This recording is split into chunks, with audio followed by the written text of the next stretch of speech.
Hello, everyone. This is Chris from National Parents Organization. Today I'm here with Don Hubin. He's our chair of the National Board of National Parents Organization. And Don is here to talk to us today about the child support and shared parenting report card that recently came out.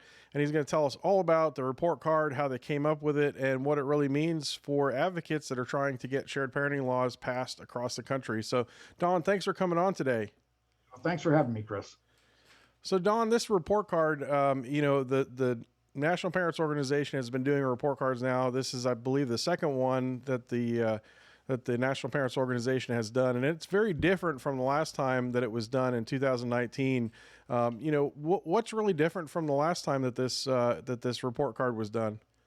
So this is actually the third one we've done. We did one in 2014 as well. That's on our website. And one of the interesting things about the contrast between the 2014 report card and the 2019 one is it shows the progress that was made. It shows that Kentucky passed its equal shared parenting law and the Arizona law was enacted. And so there really is progress. And so sometimes people are frustrated about how slowly these laws change, but they are changing and they're all changing in the right direction. So that's important to see.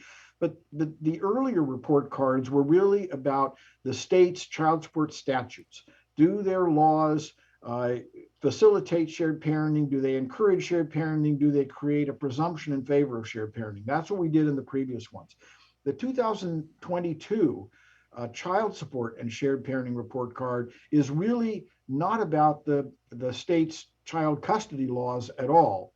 It's about how the state's child support guidelines handle the division of the resources that are available to support children when they're shared parenting.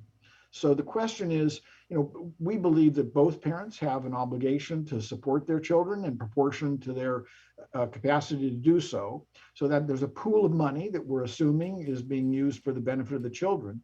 And then the question is, how do the states handle that pool of money when the parents are sharing the parenting time of the children? And this can have a huge effect on shared parenting. It can be a huge barrier to shared parenting, or it can facilitate shared parenting. And that's why NPO is focusing on it. Yeah, I mean, it's often said that, in divorce, what you're really fighting for is money and power, right? And the child support is a huge part of that equation. And so how the law acts is going to drive people's behavior, and how much conflict there is in divorce, and it's just such a huge part. And I think a lot of people don't really understand until they start advocating for, changing the laws that really, every state is different in how they handle child support. And it's really, even within states, I know I'm here in Kansas, the child support formula can be sliced and diced many different ways. So you can have the same numbers and come up with, multiple different results. So really the amount of conflict that child support causes is, I think, a big part of the equation for having positive outcomes in family court. Absolutely. So the variability of child support is really shocking. And NPO has published previously on our website a map that shows you what the standard child support obligation would be in a particular scenario. We choose the median income for mom, the median income for dad, and one child, and what would the child support obligation be in the state? And you see just radical differences between the states. I mean, from like $200 a month to $800 a month. And this isn't just based on the cost of living in the different states. It's based on the way the states choose to calculate child support. So you're absolutely right. The variability is a huge issue. This report, the 2022 report, is focused on one question. As I said, the division of this pool of parents, not how they determine how big that pool is, but how do they divide that between the two households when the children have two homes, which is the best arrangement for children when parents are living apart. And there were some pretty shocking results from our study. So let's talk a little bit about what was the process to grade it. And for those that have not seen the study before, the study has a page for each state, so you can go to your home state and you can read the exact details on whatever state you live in. But what was the process to grade each state, and sort of what went into pulling all this data together? So it was a long process. This is something we decided to do just over a year ago. And we brought together 3 researchers. I was on the team, but we had 2 who were really technical experts in child support. One is Brian Ulrich, who is NPO's senior child support researcher, and another is a gentleman in Canada who knows more about U.S. child support laws and policies than anyone I've met outside of the country, and almost anyone I've met inside the country. That's George Peace Corps, who is on the NPO Advisory Council. And they did the detailed economic analysis of every state's child support guidelines to determine whether they had what's called a parenting time adjustment in most states. Sometimes it's called a parenting time offset. Sometimes it's called a residential credit, but it has to do with the division of the child support resources between the 2 households. And they calculated how the state determined, first of all, whether there was a parenting time adjustment, and if there was, how they determined what that parenting time adjustment was. And after reviewing all of these child support guidelines, they determined what the factors are that would promote or inhibit shared parenting. So I'm happy to mention what some of those, I won't go into all of the factors that were used because some of them are pretty technical and economic. I should say, though, this is completely transparent. We have not only published the report, but in addition, we published a long and very detailed technical supplement that goes into all of the economic analysis that provides the underlying basis for the report.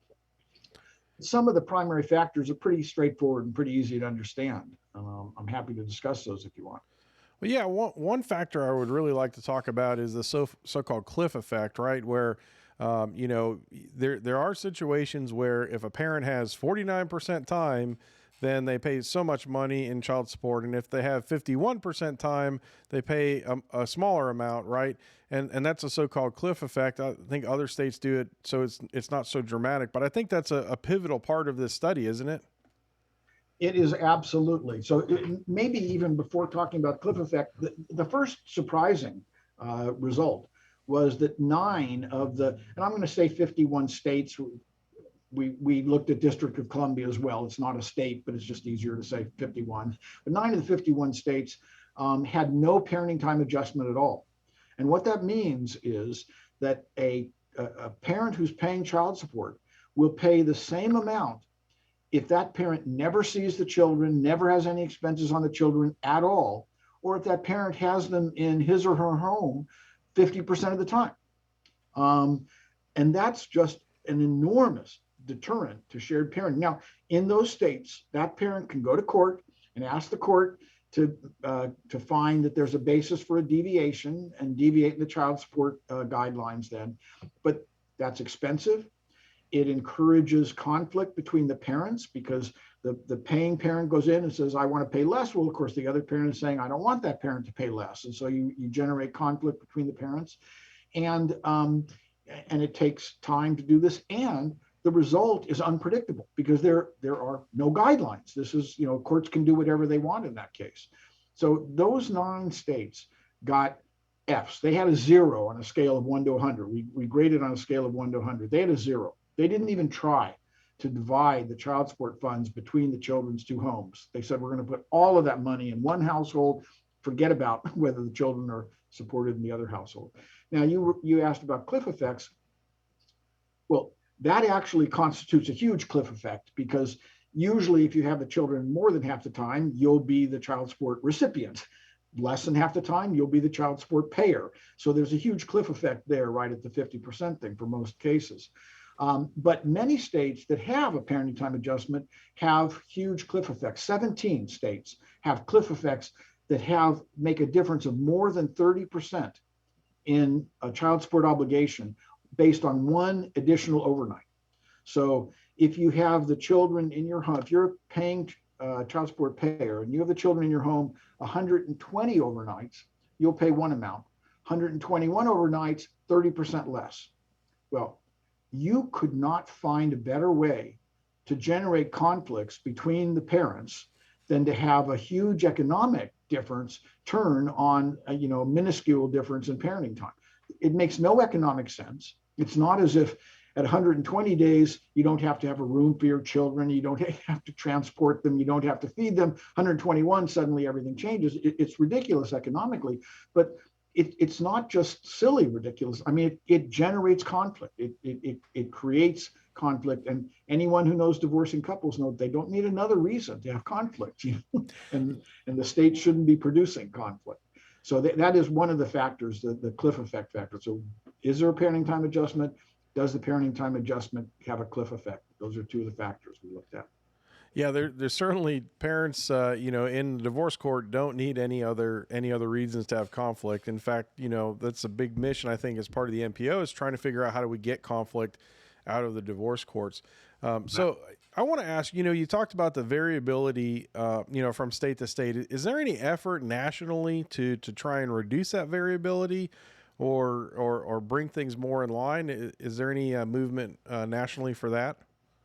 Let's just say that the movement is anemic. It is wimpy. It is weak. This is actually really remarkable for a federally mandated program. The states have almost absolute free reign about how they manage it, and the Federal Office of Child Support Enforcement will issue recommendations, but the states are free to ignore those recommendations if they want. The Federal Office of Child Support has tried to push states to have reasonable self-support reserves. That's the amount of money that you ensure that you keep the paying parent at so that they aren't impoverished. Because historically, states have often pushed people well down below the poverty level in order to get them to pay child support, and that turns out to be counterproductive. It winds up pushing that parent out of the children's lives and often out of the system. They go into an underground economy and so forth. So the federal government has encouraged states to change, but they don't exercise much federal oversight. And that's actually shocking and really a problem. And one of the recommendations that we make in the report card is that the federal government exercise more control over this, and that they provide strong incentives for states to create a parenting time adjustment that doesn't have cliff effects, that doesn't have too high a threshold, that'll actually facilitate shared parenting instead of inhibit shared parenting. Yeah, because I think if I remember correctly, one of the things that the federal government does require the states to do to receive funding from the federal government for certain programs is they require the states to reevaluate their formulas every 4 years, I believe it is. So it certainly would make sense that the federal government could also come in and say, well, this formula has to meet certain criteria, right?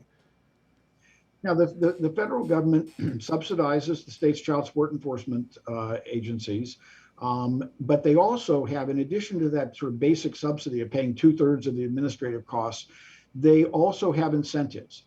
Those incentives are aimed at efficiency. So, how much administrative overhead do you have to, regain so many dollars in child support and so forth, things like that. And, how, what percentage of cases are you able to identify paternity, and what percentage of cases, et cetera. The federal government could, if it wanted to, create incentives for, do you have a parenting time adjustment? Is that parenting time adjustment one that doesn't have cliff effects and so forth? They could do that, and we recommend that in our report. You talked about the variability, and one of the easy ways to see the variability is to use this interactive online map that we've created. This is similar to the map we created for the 2019 Shared Parenting Report Card. And if I can share my screen, I'll show you this quickly. Sure. So here's our interactive online map, and you can see the grades. Blue are the states that get an A, and red are the states that get an F. And one thing I want to remind people, because minutes after our publishing this, someone said, I can't believe that my state got this grade. It's terrible for shared parenting. Remember, this is not a grade of the state's shared parenting laws. It's a grade of how they handle that parenting time adjustment. But for each of the states here, and you're in Kansas, you'll see that Kansas gets an F+. What does an F+ mean? Well, it means that it has a parenting time adjustment, but Its parenting time adjustment doesn't take into account the effects of the parenting time adjustment on both households. It has an extraordinarily high, threshold of 182 days.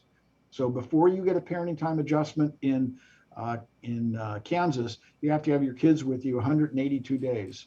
Um, and it has a huge cliff effect and so forth. You can do this for each of the states.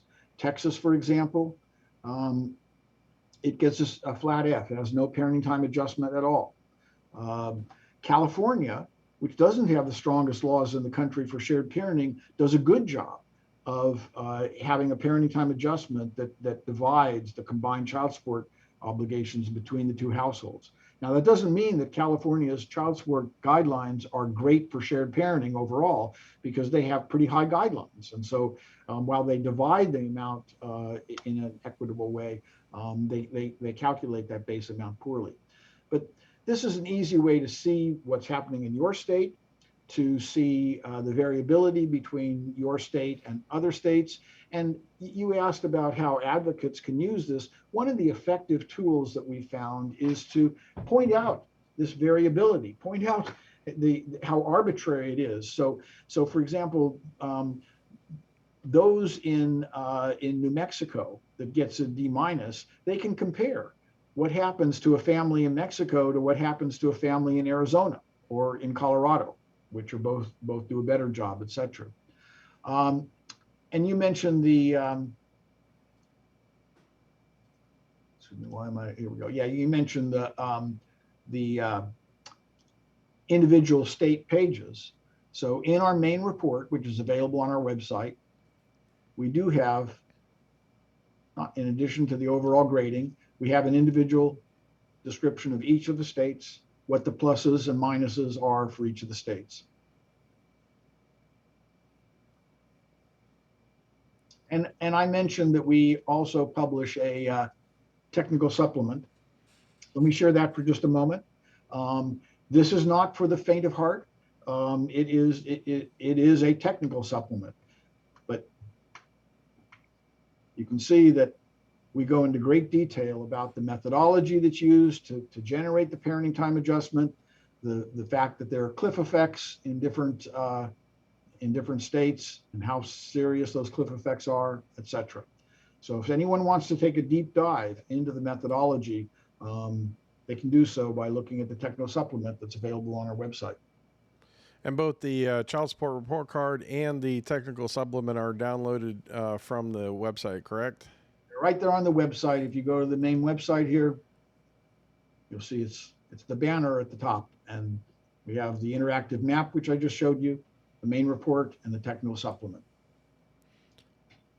Fantastic. And so, how can advocates best use this data when trying to get the laws changed in their state? So I think that there are a couple of the factors that we evaluated that are easy to explain to legislators. I mean, those 9 states that have no parenting time adjustment at all, that just doesn't make sense. That doesn't make sense at all.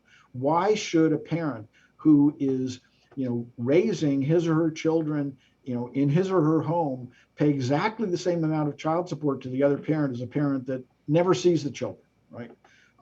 How does that make sense at all? And I think that's sort of a no-brainer. Why are these states doing it? It makes no sense. They need to change these laws. The laws are, as you mentioned, reviewed every 4 years. The federal government requires that, and during one of these regular reviews, that needs to be changed. I think that's an easy argument to make.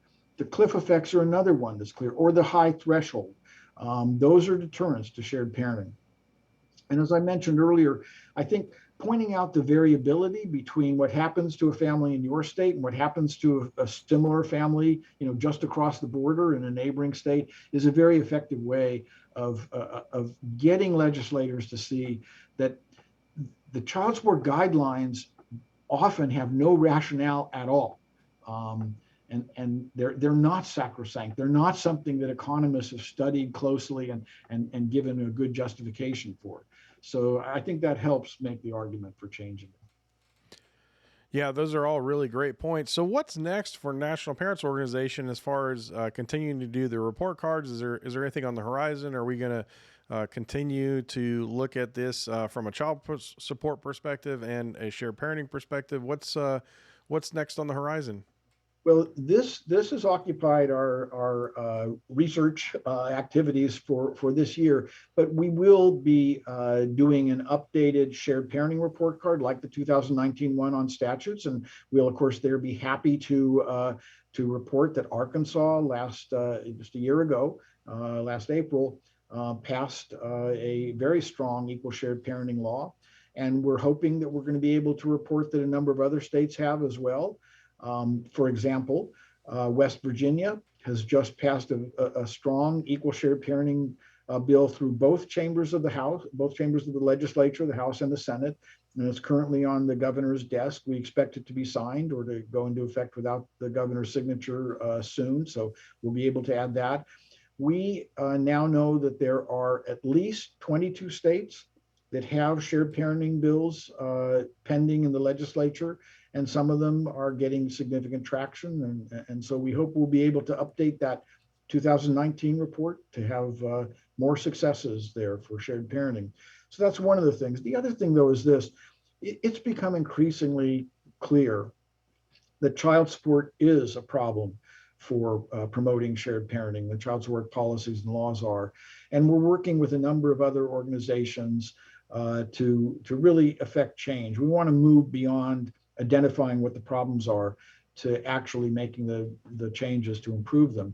And Brian Ulrich, our senior child support researcher, and I have been meeting with the legislative staffs of a number of federal legislators, senators and members of the House to talk about these issues.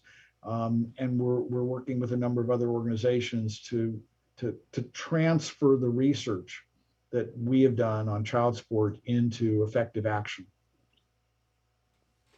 Well, Don, thank you so much for coming today and talking to us about the child support and shared parenting report card. We look forward to, combing through all that data and really diving into these unique issues in each state. Thank you so much for coming on, and thank you for all the work that you do nationally. I know that, the National Parents Organization puts a lot of time and effort into a lot of things and has a lot of volunteers, and you're certainly a pivotal part of that. So I really wanted to give you a shout out and thank you for all the hard work you've been doing, and look forward to talking with you again. Thank you, Chris. I appreciate it.